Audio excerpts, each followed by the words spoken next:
어떻게 조금 해오긴 해왔는데 좀 기운 내고 하세요. 자, 봅시다. 오늘은 생명과학의 특성과 뭐 탐구 방법 그래가지고 맨 처음에는 생명과학에 대해서 소개를 해놨어요. 응?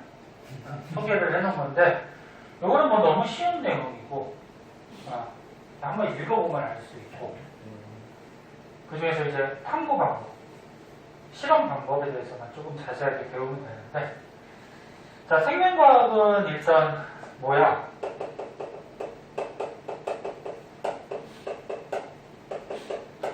말 그대로 뭐야?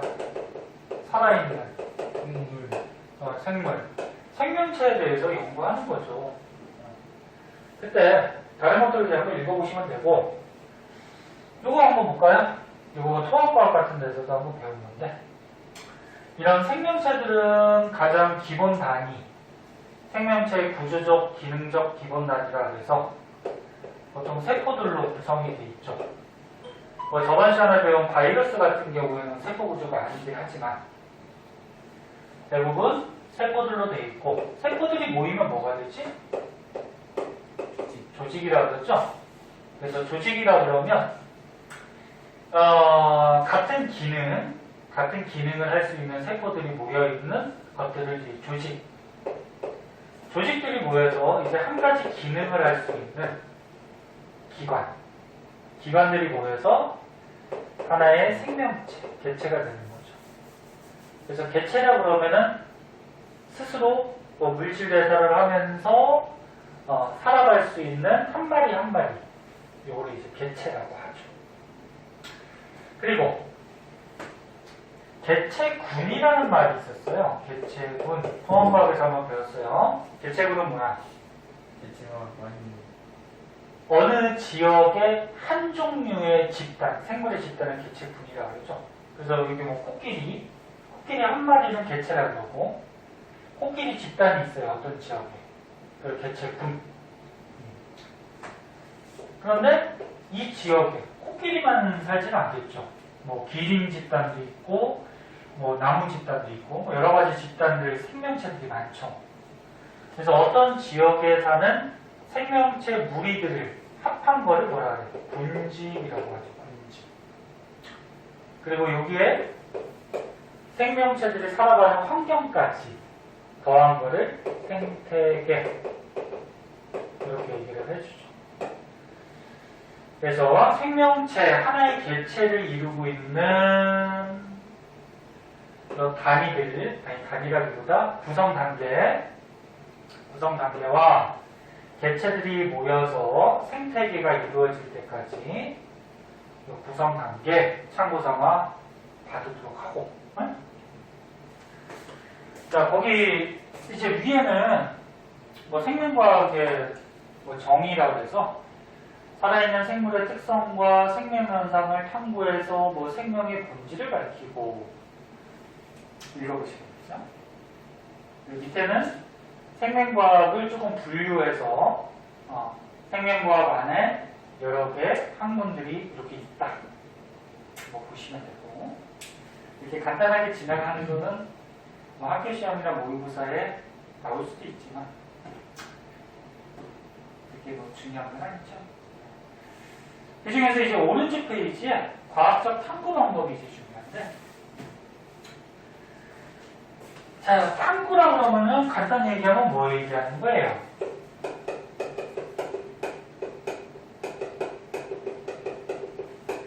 실험을 얘기하는 거지, 실험. 과학에서 실험을 탐구한다는 거죠. 근데 탐구 방법이 크게 두 가지가 있어요. 귀납적 탐구 방법이라는 게 있고 또 하나는 뭐? 연역적 탐구 방법이라는 게 있는데 우리가 실제로 실험하는 거는 연역적 방법을 많이 사용을 해요. 요거를. 그래서 요게 이제 중요하게 좀 자세하게 알아둬야 되는 거고 그럼 귀납적은 뭐냐면은 우리가 뭐 자연현상에서 의문점을 가져서 주제를 선정했어. 뭐에 대해서 좀 알아보려고 주제를 선정한 다음에 자연현상을 어떻게 해? 관찰을 하죠. 관찰을 하면은 관찰은 뭐가 나올까? 자료가 나오겠죠. 그죠? 그래서 관찰한 자료, 결과가 나오면 이 결과를 분석해서 결론을 얻어내는 거죠. 그래서 뭐 책에는 뭐 여러 단계 이렇게 좀 세세하게 나눠봤는데 이렇게까지 뭐 알 필요는 없고요. 그래서 기납적 방법은 특징이 주제에 따라서 관찰을 하고 관찰한 결과를 가지고 분석을 해서 결론을 얻어내는 거. 근데 기납적 방법은 우리가 실제로 이렇게 실험하기 어려운 것들을 기납적 방법으로 많이 사용을 해요. 예를 들어서 어떤 사람이 생명이래요. 생명인데 그 사람의 생명 유전자가 과연 어디서 왔을까? 네? 그걸 연구한단 말이야. 근데 그 사람을 연구하거나 또는 조상들을 연구하려면 시간이 어때? 굉장히 오랜 시간이 걸리죠. 그럼 그 사람이 조사하다가 죽겠다. 그치? 네. 그럼 실제로 하기 힘든 실험은 이 주제에 따라서 어떻게? 뭐 생명이라고 그러면 그 집안의 그 윗세대 가계도를 먼저 살펴보고 그 가계도 바탕으로 해서 얘 생명 유전자는 엄마로부터 왔고 그 다음에 그 엄마의 생명 유전자는 뭐 외할아버지로부터 왔고 이런 거를 결과를 정리를 해서 결론을 내는 거죠. 이런 거 같이 실제로 하기 싫은 게 아니고 하기 힘든 실험도 있죠. 하기 싫죠. 비전이 짜증나죠. 어렵고. 실제로 하기 힘든 그런 실험들을 기납적 방법으로 많이 해요. 이제 연역적 방법으로 실제 실험들을 많이 하게 되는데 연역적 방법은 단계를 좀 알고 계셔야 되죠. 그래서 밑에 단계들이 나와요.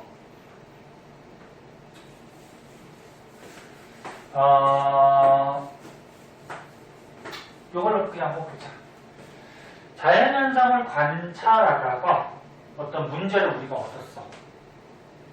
얻었는데 실험하기 전에 이제 가설이라는 것을 보죠. 지민아, 보고 있니? 나를 좀 봐요. 정리해봐. 그래서 문제를 얻은 다음에 가설이라는 걸 세우는데 가설이 뭐야? 그치, 뭐 가정, 뭐뭐 끝에 문장이 이렇게 끝나야 돼. 뭐뭐 할 것이다. 그래서 뭐 요럴 것이다 라고 예측한다, 뭐 가정한다, 뭐 그런 게 가설이죠. 그래서 가설을 설정한 다음에 이제 실험을 하게 되는데 어떻게 실험할지 설계하고 수행을 하죠. 근데 실험할 때 실험 집단이 두 개가 있어요. 실험군이라는 게 필요하고 얘랑 비교할 수 있는 대조군이라는 게 필요해요. 그래서 실험 집단 두 개를 가지고서 우리가 서로 비교해 가면서 가설이 맞는지를 밝혀내는 거예요. 네? 자세히 한번 좀 이따 해줄게. 그 다음에 실험할 때 실험하는 요소들이 있어요. 요소들이 독립변인이라는 게 있고 종속변인이라는 게 있는데 독립변인은 결과에 영향을 줄 수 있는 변인들, 요소들. 그래서 독립변인 안에도 또 뭐가 있냐면 조작변인이라는 게 있고 통제변인이라는 게 있어요. 일단 들어두시고 뭔지 가르쳐줄게요. 들어본 적 있지 않아? 없나? 그 다음에 종속변인은 이 실험의 결과 요인, 결과 요소를 종속변인이라고 해요. 일단 그래서 단어들만 한번 봐주세요. 탐구 실험할 때는 실험 집단을 두 개를 설정을 해야 되고 결과에 영향 줄 수 있는 요소, 요인, 독립변인, 그 다음에 실험의 결과 요소, 결과 요인은 종속변인. 그럼 이제 실험은 뭐가 나와? 결과가 나오겠죠. 그래서 결과를 분석한 다음에 이 가설대로 만약에 결과가 나왔다고 하면은 가설이 맞는 거지. 맞으면 어떻게 돼? 그대로 결론을 얻으면 되는 거고, 만약에 가설대로 결과가 안 나왔다 그러면 가설이 틀린 거죠. 그럼 가설을 어떻게 해? 재수정하면 되죠. 가설을 수정을 한 다음에 새로운 가설을 세우고 또 새로운 가설대로 실험을 하는 거죠. 근데 이 새로운 가설도 또 만약에 틀렸다 그러면 또 세워야 되죠. 그래서 가설이 맞을 때까지 실험하는 거예요. 네? 왜? 가설을 밝혀내는 과정이니까. 자, 그래서 일단 가설대로 결과가 나오면 결론을 얻고요. 그 다음에 이 결론을 가지고 일반화시킨다 그래가지고, 일반화라는 건 뭐냐면은 뭐 이론이나 학설 같은 걸로 발전을 시킬 수도 있는 거죠. 네? 네. 여기까지 정도만 좀 알아두시고. 네. 자, 이 단계 되게 중요하다. 그러면 귀납적 탐구 방법하고 연역적 탐구 방법의 가장 큰 차이점은 뭘까? 얘는 가설을 세웠어요, 안 세웠어요? 안 세우고 얘는 가설을 세웠죠. 그래서 가설을 세우냐 안 세우냐, 가설 설정의 유무에 따라서 두 가지 방법을 나눌 수가 있죠. 한 번씩 봐주시고요. 자, 그럼 연역적 방법에서 예를 들어서 조금 자세하게 한번 보도록 할게요. 잠깐만. 제가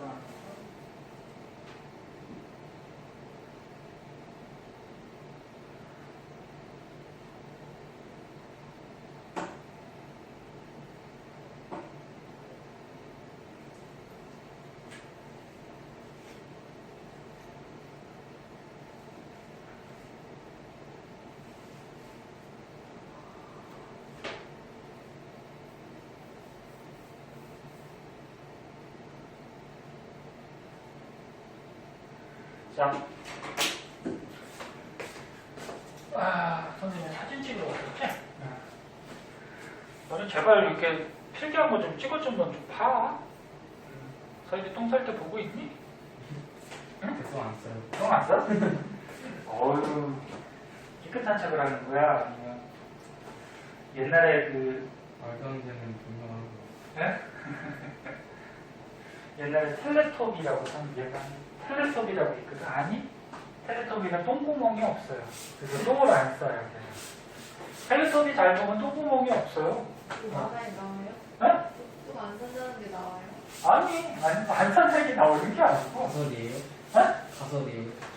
아니, 텔레토비 잘 봐봐. 똥구멍이 없어. 똥구멍이 없으니까 똥 안 쌀 것이다라는 생각이 그럼 어디로 싸? 입으로 싸냐? 그래서도 모르고 먹는 거 있을 거 아니에요? 그래요. 텔레토비는 뭐 가상의 여기 뭐 이름 풀죠. 아이고, 그런 인형 쓰고 팔 쓰고 이렇게 막 연기하고 놀이공원 같은 데서는 그런 아르바이트도 있죠. 네. 되게 힘들어요. 힘들겠죠. 화장실 가기도 힘들고, 특히나 여름 같은 데는 또 되게 덥고. 그래서 아르바이트가 나쁘다는 건 아니고, 그렇게 힘들게 일을 하지 않으려면 열심히 하세요. 아니야. 그 아르바이트 하는 사람들이 공부를 안 해서 그런 건 아니죠. 시간이 있고 하니까.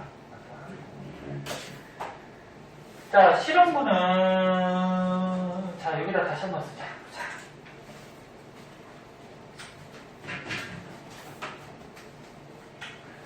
자, 연역적 탐구 방법.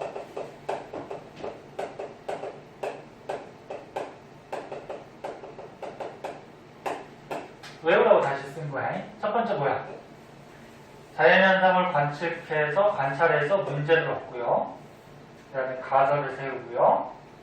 그 다음에 탐구 설계를 하고 수행을 하는데, 그때 이런 것들을 알아두셔야 되고요. 그 다음에 실험한 탐구한 결과가 나오고 그 결과를 바탕으로 해서 가설이 맞으면 결론을 얻는 거죠. 다시 안 써도 되겠지? 자, 그때 탐구할 때 집단이 두 개가 필요하다고 해서 실험군하고 뭐하고 대조군. 실험군이라 그러면은 간단히 얘기해서 실험하는 가설대로 변화를 준 집단을 실험군이다 이렇게 얘기해요. 실험하는 가설대로 변화를 준 집단. 그럼 대조군은 평소 상태. 네?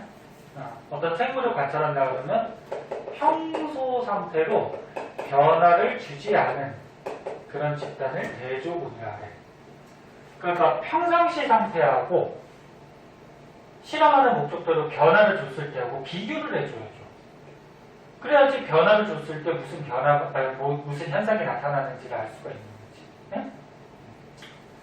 그 다음, 실험 요소를 보면은 독립변이는 결과에 영향 주는 요인이라고 그랬어요. 요소. 그 중에 조작변이는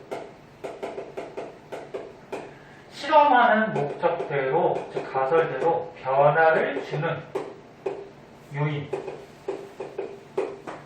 그러면 통제변이는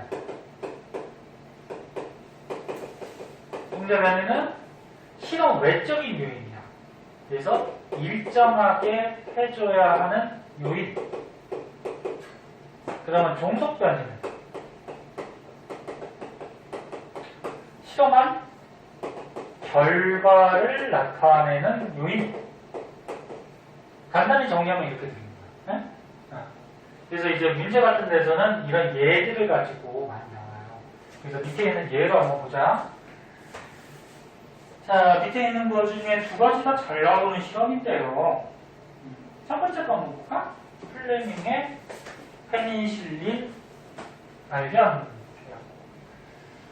자, 플레밍이라는 과학자가 페니실린을 발견해서 뭘 만들었니? 나중에 항생제를 사람들이 만들어서 사용하기 시작했어요. 항생제가 뭔데? 세균 죽이는 약. 네? 세균 죽이는. 그래서 너네 몸속에 세균이 들어오면 아플 거 아니야? 네. 아프면 이제 병원 가면은 의사가 항생제를 처방해 주죠. 세균이 원인이라고 하면. 그래서 항생제 페니실린 성분이 몸속에 들어가면은 세균 벽을 녹인대요. 벽을 녹여서 세균이 죽여진대요. 자, 근데 첫 번째 보세요. 세균을 배양하던 접시에서 푸른 곰팡이가 어느 날 폈는데 푸른 곰팡이 주변에는 세균이 자라질 못하더래. 증식을 못하더래. 그럼 왜 그럴까? 얘가 문제가 없는 거죠. 그러니까 세균을 키우고 있었어. 네? 배양 접시에. 어떤 세균은 뭐 특징을 알아보려나 보지 뭐. 그치? 그래서 세균을 키우고 있었는데 갑자기 푸른 곰팡이가 만약에 뭐 포자 같은 게 날라와서 거기다 폈대. 근데 그 주변에는 세균이 증식하지 못했대. 왜 그럴까? 그러고서 이제 가설을 새긴 거죠. 뭐? 푸른 곰팡이가 세균의 증식을 억제하는 물질을 만들 것이다. 뭐 푸른 곰팡이에서 무슨 물질이 있으니까 거기에 세균이 접근을 못한 걸 거 아니야, 그치? 그래서 이렇게 가설을 세웠대. 가설은 주의할 게 뭐뭐 한다 그렇게 결론을 지으면 안 돼. 그건 결론이야. 뭐뭐 할 것이다. 그러면서 이제 탐구 설계 및 수행 실험을 하는데 재미나. 알아서 좀 해. 실험물은 뭐라고? 변화를 준 집단. 가설의 목적대로. 그럼 우리가 푸른 곰팡이 때문에 세균이 증식하지 못할 것이다. 라고 했으니까 가설을. 그럼 푸른 곰팡이를 넣은 곳, 접종한 집단이 실험물이 되겠죠. 실험하는 목적으로 변화를 줬습니다. 그럼 대조군은 뭐야? 평소 상태. 그냥 세균만 배양시키는 평소 상태. 그리고 여기는 뭐? 푸른 곰팡이. 곰팡이를 접종하지 않은 이런 배양 접시. 이게 대조군이 되겠죠. 그래서 서로 비교가 되겠죠. 그래서 집단 2개 설정한다 알아두시고 이렇게 끼워서 쓸 겁니다. 그 다음에 변이 요소들하고 있는 거죠. 그럼 요 실험할 때 어떤 요소를 변화를 시켜줄 거야? 하나는 푸른 곰팡이가 있고 하나는 푸른 곰팡이가 없고. 그럼 뭐라고 쓰면 될까? 조작 변이 요인은 뭐라고 쓰면 될까? 푸른 곰팡이의 접종 유무 또는 유무. 응? 접종 유무. 유무라고 할까? 여무라고 뭐 유무라. 이 요소가 달리해주는 거죠, 지금. 그 통제 변이는 뭐야? 실험하는 외적 요인을 일정하게 해줘야 되는 거야. 그러면 이 배양 접시의 무슨 온도나 습도나 그 다음 뭐 세균의 종류나 뭐 이런 그 밖의 요소들은 전부 다 똑같이 해줘야 되죠. 만약에 변화시키는 요소를 2가지 이상으로 써버리면 얘 때문에 뭐 이런 현상이 나타나는지 쟤 때문에 이런 현상이 나타나는지를 알 수가 없는 거지. 그래서 한 가지 요소만 변화시켜줘. 그러면 종속 변이는 결과라고 했어. 결과는 뭐가 나올까? 세균의 증식 여부가 되겠죠. 이게 요인이지. 그러니까 세균이 증식하지 못했냐, 증식을 했냐. 에? 이게 결과잖아. 그치? 증식 여부. 무슨 말인지 알겠니? 고를 줄 알아야 되고, 만약에 문제 같은 데 서술형 나와도 쓸 줄 알아야 돼요. 그래서 이렇게 실험을 했어. 그럼 이제 밑에 보면 이제 뭐가 나와? 탐구 결과가 나오겠죠. 결과가 읽어보면은 푸른 곰팡이를 접종한 배양 접시에는 세균이 증식하지 못했고, 푸른 곰팡이를 접종 안 한 배양 접시에는 세균이 증식을 했대요. 그럼 가설이 맞아요, 틀려요? 맞죠? 그럼 이제 결론을 얻으면 되지. 결론은 뭐라고 얻으면 돼? 결론은 가설에서 뭐만 바꿔주면 돼? 뭐뭐 할 것이다를 이다로만 바꿔주면 되죠. 뭐뭐 한다. 그럼 어떻게 바꿔주면 돼? 푸른 곰팡이가 세균 증식을 억제하는 물질을 만든다. 그치? 이렇게 결론을 맺으면 실험이 끝나고 이 페니실린에 대해서 뭐 일반화시켜서 이론이나 학설 같은 걸 또 낼 수도 있겠죠. 그죠? 이것도 한번 읽어보고 해보세요. 그래서 뒤에 이제 문제 보면은 얘들이 여러 가지가 나올 거야. 그럼 그 얘들을 읽어보고, 응? 실험 단계나 뭐 이런 요소들이나 이런 것들을 고르지 않으면 돼요. 알았죠? 문제는 숙제. 진도를 좀 빨리 나가기 위해서.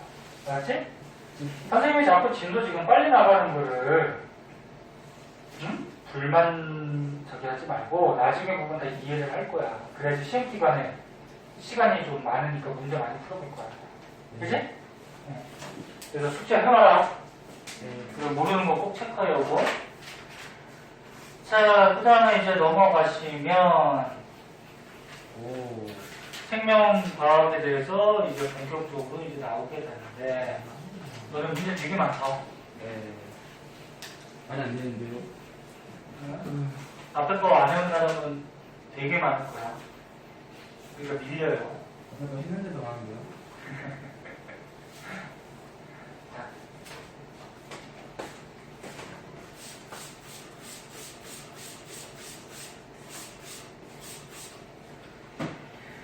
자, 그 뒷장에는 이제 생명활동과 에너지 그래가지고 물질대사가 맨 처음 나오는데 물질대사는 너네 통합과학에서도 배워. 그치. 그 다음에 앞에서 생명현상의 특성에서도 물질대사 한번 나왔었고. 알지? 이거는 알기 때문에 간단하게 말로만 설명하고 넘어갈게요. 너무 많이 했어, 이거. 너무 많이 하지 않았어? 너무 많이 했어요? 너무 많이 하지 않았어? 기억이 나, 안 나?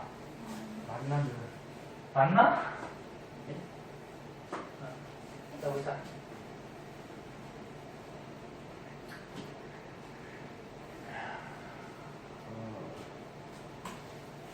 간단하게만 정리할게요. 자, 물질대사 하면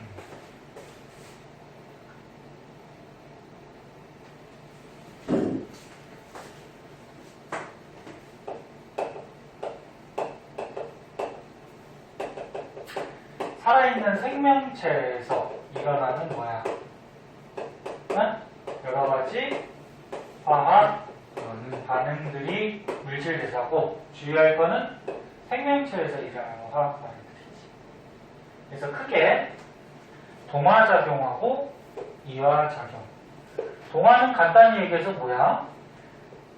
간단한 저분자를 복잡한 고분자로 합성을 하는 말이죠. 생명체 안에서. 그 합성을 할 때는 저분자가 에너지가 작을 거 아니야. 고분자가 에너지가 많고. 그러면 작은 에너지를 큰 에너지로 바뀌어야 되니까 항상 에너지를 어떻게 한다? 흡수한다. 그리고 다른 말로 흡열 반응 뭐 이렇게 얘기했죠. 그 다음에 이화작용은 뭐였어요? 고분자를 저분자로 어떻게 하는 거야? 분해하는 화학 반응인데 그럼 에너지 큰 거를 에너지 작은 걸로 분해하려면 그때는 에너지를 어떻게 한다? 방출한다. 그지? 에너지가 보통 열 에너지 형태가 많기 때문에 발열 반응 이렇게 얘기하고. 그래서 얘를 이렇게 그래프로 간단하게 표시하면 동화작용은 에너지가 작은 저분자 반응물을 에너지가 큰 고분자 생성물로 바꾸니까 이만큼의 에너지를 어떻게 하는 거야? 흡수하는 거죠? 그 다음에 이화작용은 에너지가 큰 고분자 반응물을 에너지가 작은 저분자 생성물로 바꾸는 거니까 이만큼의 에너지를 어떻게 하는 거야? 방출하는 거죠. 그치? 그때 동화작용이나 이화작용할 때 얘를 도와주는 물질이 있었어. 뭐였어? 효소. 그치? 효소는 생명체 안에서 작용하는 촉매 역할을 한다 해서 생체 촉매. 기억하지? 근데 어떻게 촉매, 화학 반응을 빠르게 했죠? 활성화 에너지를 뭐 낮춰서 뭐 이런 거 기억나지? 자, 그러면 물질대사의 특징점 위에 뭐 나와 있는데 물질대사 할 때는 반드시 해요. 예외가 없이. 과학에서는 예외들이 굉장히 많아요. 근데 예외가 없는 경우 반드시 에너지 출입이 따르죠. 그러니까 동화작용할 때는 흡수, 이화작용할 때는 방출, 에너지 출입이 반드시 따르고요. 그다음 두 번째, 물질대사 할 때는 단계적으로 천천히 반응이 일어나요. 그래서 통합과학에서 뭐 이런 거 배운 적 있을 거야. 뭐 이렇게 계단형 모습을 그리면서, 응? 예를 들어서 뭐 포도당이 분해가 돼요. 그럼 뭐가 돼? 세포 반응은 분해가 되죠. 그러니까 포도당 같은 영양소가 세포에서 호흡 과정을 거치면 분해가 되는 거니까 이와 반응이 될 거고, 영양소가 분해되면 이제 저분자 이산화탄소나 물 같은 게 생성이 되죠. 근데 생명체 안에서 일어날 때는 갑자기 어떤 화학 반응이 일어나 버리면 세포에 손상이 가요. 네? 천천히, 단계적으로. 조금 분해됐어. 그러면 에너지가 조금 나오겠지? 그치? 분해되는 거니까 에너지가 방출되겠죠. 그 다음에 또 조금 분해시켜. 그리고 또 조금 분해시켜. 그리고 또 조금 분해시키면서 최종적으로 얘를 분해시키는 이화작용을 하는 거죠. 즉, 생명체 안에서 물질대사는 단계적으로 천천히 일어나니까 에너지가 조금씩 방출이 되리라. 네? 네. 그다음 세 번째. 물질에서 할 때는 효소가 도와준다고 그랬는데, 효소가 나왔으니까 효소의 특징점들도 좀 한번 봐주세요. 효소는 대부분 단백질로 되어 있죠. 단백질. 주성분이 단백질이야. 그리고 단백질이기 때문에 열에 약해요. 열이나 산 같은 거에 약하기 때문에 한 40도씨 이상으로 온도가 높아져 버리면 이 효소가 변해버리죠. 변해버리면 효소가 기능을 제대로 할 수 있다 없다? 없다. 그래서 효소가 가장 잘 작용하는 온도는 사람 체온 한 35도에서 37도 사이 정도. 이때 효소가 가장 작용을 잘해요. 그러니까 온도가 또 너무 낮으면, 이제 온도 낮으면 보통 물질들이 반응을 좀 잘 못하죠. 에너지가 적으니까. 근데 온도가 너무 높으면 효소는 변성되기 때문에 또 작용을 못하는 그런 결과가 생깁니다. 그래서 사람 체온에서 잘 작용을 하고, 그 다음에 효소가 가장 잘 작용할 수 있는 pH 값이 있어요. 산성. 예를 들어서 입속에 너네 소화효소 있죠? 뭐 있어? 침 속에 뭐 들어있니? 아밀레이스. 아밀레이스. 근데 입이 중성 환경이죠? 그래서 아밀레이스는 pH 7. 중성에서 작용을 제일 잘해요. 그리고 위로 내려가면 위에 펩신 나오죠? 펩신. 위에는 염산이 나오면서 위에 환경이 산성 환경이야. 네? 그래서 펩신이라는 소화효소는 pH 2 정도 산성 환경에서 가장 작용을 잘해요. 그래서 이건 참고 좀 알아두세요. 가장 잘 작용할 수 있는 pH 값이 있고요. 이제 뭐 중요한 거는 효소는 생명체 안에서 작용하는 촉매이기 때문에 촉매는 반응 속도를 어떻게 하는 거야? 반응하는 속도를 보통 빠르게 도와주는 거죠. 원래 정확하게 얘기하면 촉매는 반응을 빠르게 하거나 또 느리게 할 수도 있어요. 네? 어떤 화학 반응이나 뭐 반응이 너무 빨리 일어나면은 부촉매라고 있어. 반응을 오히려 느리게 해주는 촉매도 있어요. 근데 보통 촉매라 그러면 보통 촉매라고 하면은 뭐야? 반응을 도와준다. 그 도와주는 건 빨리 하는 게 도와주는 거죠. 그렇지? 빠르게 해주는 그런 역할을 해주는 거고. 그 다음에 촉매는 자기 자신은 변해요, 안 변해요? 안 변하죠? 네. 그래서 자기 자신은 변하지 않으니까 재사용이 가능했더라. 그치? 그 다음 한 가지 요소는 한 가지 물질하고만 반응해요. 그죠? 반응하는 물질을 기질이라고 했고, 그래서 한 가지 기질하고만 반응한다 그래서 기질 특이성이 있다. 이런 거. 그리고 뭐 추가적으로 더 알아두면 통합과학에서 배웠듯이 반응 속도를 빠르게 해주는데 어떻게 해서? 무슨 에너지를 낮춰서? 활성화 에너지를 맞춰가지고 반응 속도를 뭐 빠르게 해주더라. 그래서 혹시나 모르니까 선생님이 요거는 좀 자세하게 써준 거야. 알아주시고. 헷갈리는 거 있어? 괜찮은 질문 있어? 자, 그러면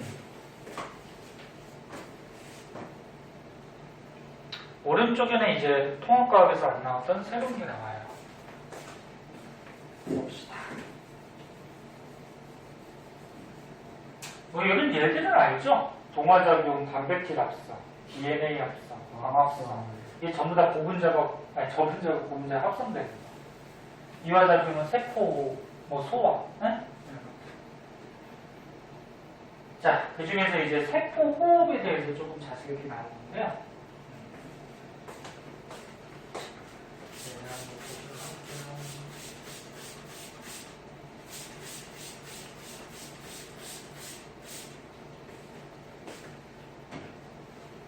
뉴스에 보니까 코로나 백신 접종이 19세부터 65세인가? 몇 세 안 될까? 선생님 나이 또래는 9월달에 접종이 됐네요. 9월달까지 백신 못 맞고 있는 거고, 너네 학생들은 조금 먼저 하는 것 같아요. 그래서 이제 의료진이나 그리고 노약자, 그치? 부작용은 없어요. 부작용이 나타날 수도 있고 한데 저번에 한번 얘기 안 했니? 백신은 뭐야?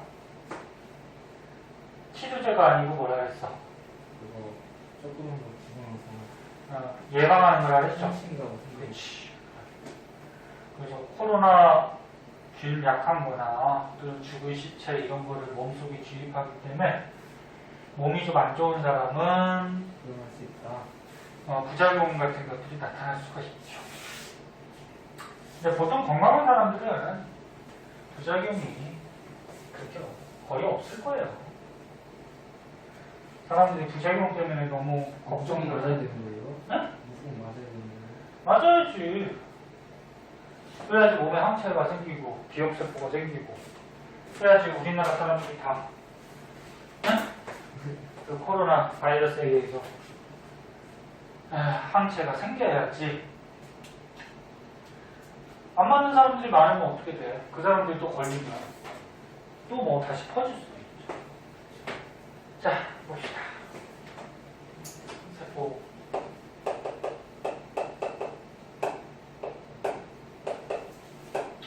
자, 세포는 말 그대로 세포가 이화작용, 영양소를 분해해서 에너지를 만드는 게 세포호흡인데, 니네 제발 세포호흡 한다 그러면, 호흡한다 그러면, 산소 들이마시고 이산화탄소 내뱉고 그러지 마. 그냥 초딩이야. 에? 뭐라고? 세포호흡이 뭐라고? 영양소를 어떻게 분해시켜서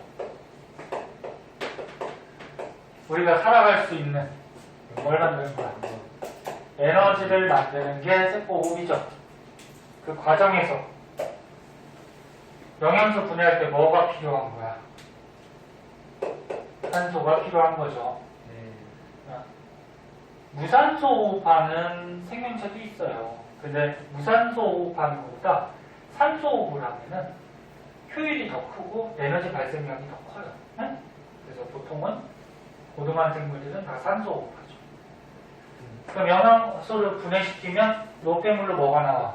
이산화탄소나 물 이런 것들이 발생을 하는 거죠. 그 과정에서 에너지. 왜? 이 영양소가 고분자고 얘네들은 저분자니까 이화작용이니까 에너지가 어떻게 돼? 방출이 되는 거죠. 그죠? 그럼 이때 발생한 에너지는 세포에서 발생한 에너지는 크게 그 당시에 쓰이기도 해요. 그래서 여기 보면 이런 게 있을 거야. 열. 너네 사람으로 따지면은 지금 너네 가만히 있어도 몸에서 막 열 나오지. 체온 유지시켜야 되니까. 항상성 유지하려고. 그 열 나오는 에너지가 다 어떻게 되는 거야? 우리 몸속에 영양소가 분해되면서 나오는 에너지일 거 아니야. 그치? 그래서 여기 세포에서 만든 에너지 중에 그 당시에 뭐 열 에너지로 요거는 보통 체온 유지하는 데서 쓰이죠. 다른 곳에 쓰이기도 하지만 쓰이고 남는 거는 저장을 시켜둬야겠죠. 응? 얘네 돈이 10만 원이 있어. 그 중에 지금 뭐 먹고 싶으니까 한 3만 원은 써야지. 그치? 그 나머지 7만 원 나중에 먹으려고 좀 저장시켜놔야 되잖아. 그치? 똑같이. 나중에 음식을 못 먹거나 몸에 영양소가 떨어질 수가 있잖아. 그치? 저장시켜놔야죠. 그래서 그 당시에 쓰기도 하지만 에너지를 ATP라는 형태로 저장을 시키기도 해요. 그래서 ATP라고 그러면 에너지를 저장하는 물질을 얘기하는 거야. 에너지 저장 물질. 자, 그래서 세포에서 만드는 에너지는 열 에너지 형태로 보통 쓰기도 하고 ATP 형태로 저장도 하는데 이 ATP에 대해서 자세하게 나오는데 그거 전에 이 그림도 한번 보자. 자, 세포는 얘기한 거고 장소를 어디서 한대요? 미토콘드리아. 너네 그래서 그 세포 구조 한번 배웠잖아. 세포 구조에 가운데 뭐 있니? 핵이 있고요. 핵 말고 나머지 세포를 채우고 있는 부분은 뭐라 그래? 세포질. 이 세포질에 세포 소기관들이 있다는 말이야. 뭐 소포체, 골지체, 뭐 에포, 뭐 리보솜, 뭐 별별 다 있지, 그지? 그 중에서 세포 소기관 중에 누가? 미토콘드리아. 보통 표시를 이렇게 해주는데, 이런 미토콘드리아에서 세포를 하더라. 그래서 미토콘드리아는 에너지를 발생시키는 그런 것이죠. 그래서 세포가 하려면 뭐가 필요해? 일단 포도당 같은 영양소, 그다음에 산소. 그럼 세포가 하면은 에너지를 발생시키고 그 당시에 쓰기도 하고 ATP로 저장도 하고 그림도 나올 수 있어요. 그림도 봐도. 그리고 에너지 내고 노폐물로 이산화탄소랑 물이 나오죠. 그리고 미토콘드리아에서 하고요. 자, 그래서 그런 과정 여기 써 있는 것들 한번 읽어보도록 하시고요. 그럼 이제 ATP가 뭔지에 대해서 좀 자세하게 한번 보자. 자, ATP.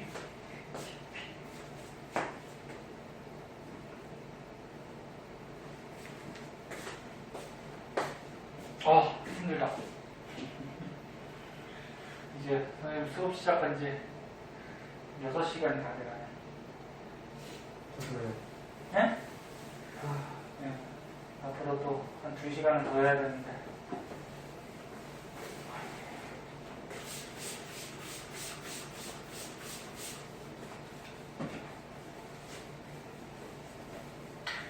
다른 학원 선생님들에 비해서 어때? 선생님이 말을 많이 하지? 말을 많이 하지. 그러니까 강의를 많이 하지. 다른 학원은 강의 조금 하고 문제 풀고 너희는 문제 풀려고 그러고 그러잖아. 선생님도 너네 문제 풀려고 그러고 조금 쉬고 싶은데 그럼 또 진도가 좀 늦어질 수가 있고. 갑시다. 어때요? 좀만 더 봐. 여기 밑에까지 나가야지. 네? 자, ATP의 구조가 있어요. 구조 중요해요. 이 그림 여기 있으니까 그냥 책으로 한번 보자.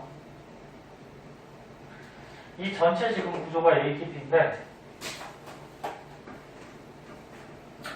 ATP라는 물질은 아데닌 많이 들어봤죠? 어디서 들어봤냐? DNA 할 때, RNA 할 때 핵산 거기 염기였지, 염기. 아데닌이라는 염기 물질하고 리보스도 들어갔죠. 네? 그 RNA는 당, 5탄당이라 해서 탄소 5개짜리. 네? 모양도 같으세요? 자, 그래서 아데닌, 리보스. 여기에다가 인산. 인 하나 아니야. 인 하나 원소가 아니고 인산기라 그래서 인하고 뭐 산소 성분하고 이렇게 결합해 있는 그 분자 덩어리야. 근데 인산이 몇 개가 붙어 있어? 3개. 이렇게 붙어 있는 게 ATP라는 물질의 구조고, 그 중에서 조금 세세하게 나누면 ATP에서 인산 하나를 뺀 거, 인산 하나를 이렇게 딱 빼면은 이 구조를 ATP라고 해요. ATP. 네? 네. 그래서 인산 하나 뺀 게 ATP. 이거 꼭 알아두시고, 그 밖에 좀 세세하게 들어가서 이 아덴이라고 리보스 요거만 합해서 아데노신이라고 해요. 아데노신. 그럼 이제 정리하자. 여기 책에도 있지만 여기도 정리 한번 해보자. 자, ATP는 보세요. 아데닌이라는 염기하고 그다음 뭐 리보스라는 당하고 두 개가 결합했을 때 뭐라고? 아데노신. 여기에 인산이 한 개, 두 개, 이거를 세 개 같이 선으로 그리자. 이 선근옥이 전부 다 무슨 결합이야, 이거?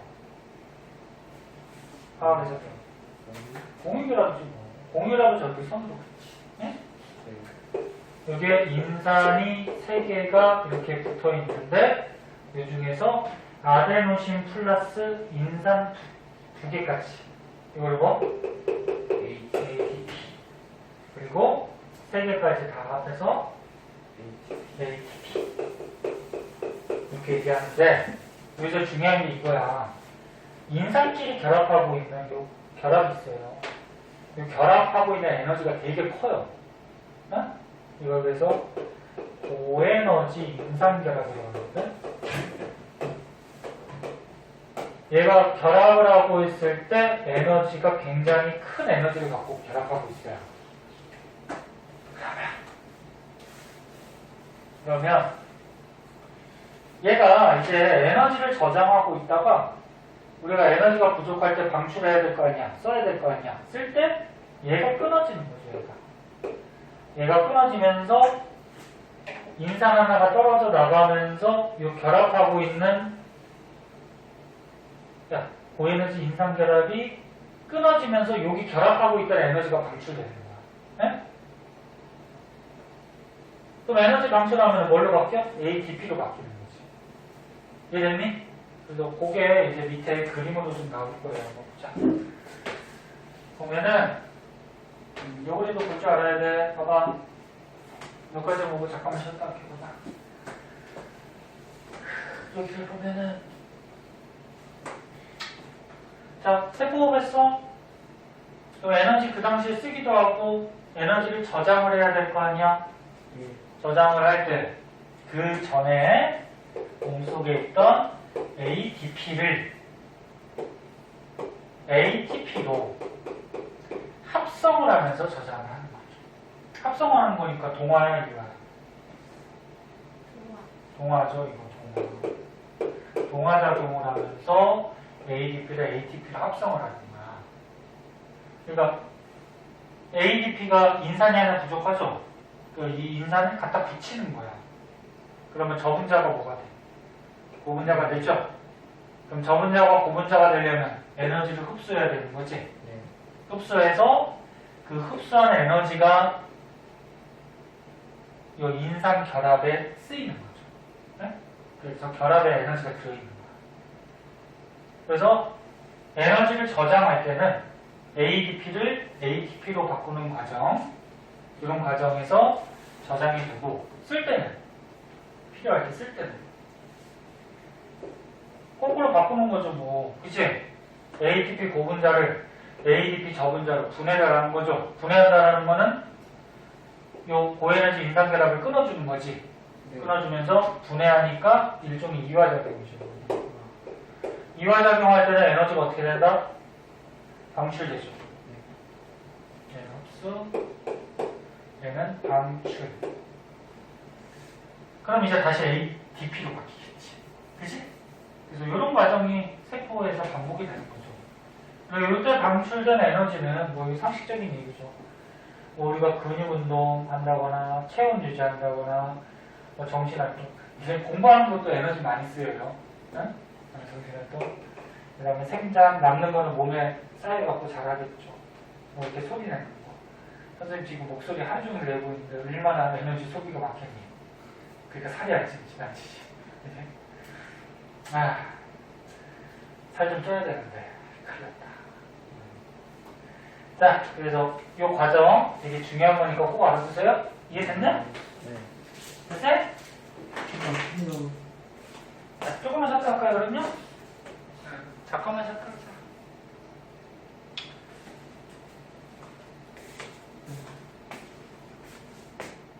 실험 탐구가 나왔을 때 탐구들도 꼭 원리나 뭐 이런 것들 좀 알고 계셔야 돼요. 중요한 것들이라서.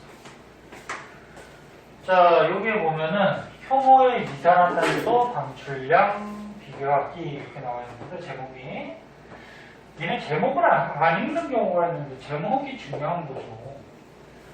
이 제목에 이제 실험 목적이나 주제 같은 게 다 들어있지. 자, 효모가 있대요. 자, 효모. 효모 뭔지 알아요? 그 막걸리 발효 같은 거 시킬 때, 그 출하법으로 번식하고, 증식 번식하고, 뭐 이런 것들이 있었잖아요. 방성증식하고 중학교 때 한번 나오잖아. 효모가 있는데, 효모에서 이산화탄소 방출하기? 이산화탄소 갑자기 왜 나올까? 이산화탄소가 나오려면 효모가 이제 뭐 한다는 얘기야? 세포가 한다는 얘기지? 그래서 효모의 뭐 세포 이화작용을 뭐 실험으로 알아보는 건데 자 그러면 지금 실험 한번 보자. 증류수 100ml에 효모를 뭐 10g 넣고 효모액을 만들었대요. 그리고 여기에다가 증류수나 음료수를 넣어줬대요. 그럼 증류수는 뭐야? 순수한 물이죠? 맹물. 그러면 물도 영양소에 들어갔긴 하지만 세포가 갈 수 있는 영양소가 아니죠. 세포가 갈 수 있는 거는 이제 3대 영양소, 탄단지. 그런 게 들어가야 돼. 그래서 증류수는 세포가 갈 수 있는 영양소가 아니기 때문에 여기 들어있는 효모가 세포업을 안 하겠죠. 그럼 어차피 밑에 결과가 나올 텐데 이산화탄소 발생량이 없겠죠. 세포업을 해야지 이산화탄소가 나오니까. 그리고 음료수 A, B, C, D 종류를 좀 달리했네? 그럼 종류를 달리하면 요 속에 함유되어 있는 당의 양도 다르겠죠. 포도당의 양도. 그치? 그러면 일반적으로 당, 영양소가 많은 실험 장치가 효모들이 영양소가 많으니까 세포업을 왕성하게 하겠죠. 응? 뭐 이런 실험이란 말이야. 그리고 여기에 이제 효모액하고 뭐 이런 음료수 넣어가지고 만들어갖고 맹강부라고 있어요. 맹강부. 이 안에 통 부분. 받으면 그리고 뭐 실험인데 일단 이 결과를 한번 보세요. 결과를 봤더니 증류수를 넣은 실험 1은 발효관 1은 기체가 거의 어떻다는 거야? 발생하지 않았다라는 거죠. 그리고 2번이 지금 기체 발생량이 굉장히 많네. 2번이 많고 뭐 3번, 4번, 5번 뭐 이렇게 있네. 그치? 그러면 얘네들은 지금 봐봐 다 있어. 얘네들은 이제 음료수를 넣은 거고 여기에 뭐 포도당 같은 당성물이 들어있는 거고 얘는 이제 증류수를 넣은 거였는데 음료수 종류가 달랐잖아. 그치? 그 중에서 2번 음료수가 어떻다는 거야? 당성물 이런 게 제일 많다라고 보면 되겠죠. 그쵸? 근데 실험을 할 때는 뭐야? 이게 연연적 방법으로 실험했다 그러면 가설이 있고 그 다음에 실험할 때는 실험군하고 대조군이 필요한 거지. 그럼 이 시험에 만약에 가설에서 본다 그러면 가설은 뭘로 생각할까? 뭐 알아보는 실험입니까? 응? 지금 하나는 그냥 증류수 사용했고 하나는 음료수 사용했잖아. 그치? 그리고 음료수 속에 당성분이 있으면 효모가 뭐 할 거다? 세포업을 해서 기체가 발생할 것이냐 뭐 이런 걸 알아보는 실험이지. 그치? 그래서 음료수 속에 당 성분에 의해 당이라고 하니 여기 책에서는 뭘로 나왔니? 당으로 나왔니? 뭘로 나왔니? 당으로 나왔구나. 그냥. 음료수 속에 당이 많을수록 지금 당이 들어있는 음료수가 여러 가지잖아요. 그치? 당이 많을수록 기체 발생량이 어떻다? 발생량이 많다 그러면 별로고 많을 것이다. 많을 것이다. 이런 가설을 가지고, 그치? 좀 더 자세하게 쓰면 음료수 속에 당이 많을수록 세포호흡을 하여, 그러니까 효모가 세포호흡을 하여 기체 발생량이 많을 것이다. 이렇게 가설을 두는 거겠죠. 그럼 이제 실험군하고 대조군이 필요한데, 실험군은 뭐 사용하면 될까, 그러면?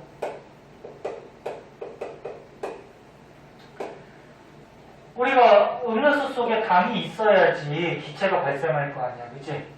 실험하는 목적대로 변화를 준 거니까 음료수를 넣은 실험 장치가 되겠지? 맞아? 근데 당의 양에 따라서 좀 달라질 수 있으니까 음료수 뭐 A를 넣은 거, B를 넣은 거, C를 넣은 거, D를 넣은 거, 그치? A, B, C, D 맞았니? 아까 그랬니? 그치? 네. 그러면 대조군은 뭘로 사용하면 될까? 아무것도 안 되는 증류수를 넣은 실험 장치를 사용하면 되겠죠. 실험 기타. 그지? 그렇게 해서 이제 실험을 하는 거고. 어차피 오늘 탐구라고 배웠으니까. 여기서 그럼 조작 변이는 뭘까? 음료수의 뭐 유무 또는 음료수 속의 당의 양, 그지? 이런 것들. 통제 변이는 나머지가 되는 거고. 종속 변이는 기체 발생량 또는 기체 발생 여부, 기체 발생량이 더 확장하겠지. 음료수가 여러 가지니까, 그지? 그래서 뭐 이 실험 결과나 이런 것들은 우리가 볼 줄 알겠죠. 근데 여기에서 한번 봐봐. 한번 읽어보자. 발효관 1은 증류수 넣은 건데 이건 대조군으로 사용한 거고요. 그리고 또 알아둬야 될 거는 여기서 이거 발효관은 맹금부에 여기 한번 보세요. 5번에 한번 보시면 발생한 기체가 이산화탄소임을 확인하는 방법. 그러니까 여기서 무슨 기체가 발생했는지 확인을 해보자는 거야. 네? 근데 이제 우리가 예측할 수는 있잖아. 효모가 세포호흡을 했을 거고 세포호흡을 하다 보면은 이산화탄소가 발생했을 거고, 그치? 이 기체를 확인할 때 이산화탄소 확인하는 방법은 뭐 대표적인 거 저런 거 있죠. 석회수에다가 불어넣으면 뿌옇게 앙금 생기죠. 뭐 그런 방법도 있는데 여기 보면은 봐봐. 발효관에서 용액 12ml를 덜어내고 5% 수산화칼륨 수용액을 15ml를 넣었대. 그러니까 이제 실험이 끝나고 이산화탄소가 발생을 했잖아, 그치? 그럼 이 발생한 기체가 누군지를 알아보는 거지? 그럼 이제 더 이상 그 안에 음료수하고 효모액은 필요가 없죠. 이 발생한 기체를 알아보는 거니까 이제. 네. 그래서 그걸 빼내고 발효관에 있는 용액을 빼내고 거기다 뭘 넣었다? 수산화칼륨. 수산화칼륨 니는 화학의 성분이라고 했는데 얘가 뭐 흡수하는 성질이지? 이산화탄소 흡수하는 성질이 있어요. 그러면 수산화칼륨을 15ml 그대로 똑같이 넣어두면은 이 맹간부, 아까 장치 위에 맹간부 있었지? 네. 맹간부에 있던 이산화탄소가 수산화칼륨을 자꾸 흡수가 되니까 그 맹간부에 남아있던 기체의 양이 자꾸 줄겠죠. 무슨 말인지 알겠니? 그래서 부피가 모여있는 부피가 감소를 하더라. 그럼 이 감소한다는 걸로 봐서 즉 수산화칼륨이 흡수가 됐으니까 감소됐겠지. 이산화탄소구나. 그렇지. 이산화탄소구나. 이걸 우리가 이산화탄소구나. 이자라는 거죠. 네. 자, 오른쪽에 문제 있는데 이 문제까지 풀려올 때는 시간이 좀 애매하거든요. 숙제 내려와라. 네? 네, 숙제 내려오고 뒷장에 좀 네. 문제 있지 않니? 안 없나? 없냐? 네. 그럼 거기까지 해봐. 알았니? 네. 네. 계속 얘기하지만 저기 안 해오면 계속 밀려.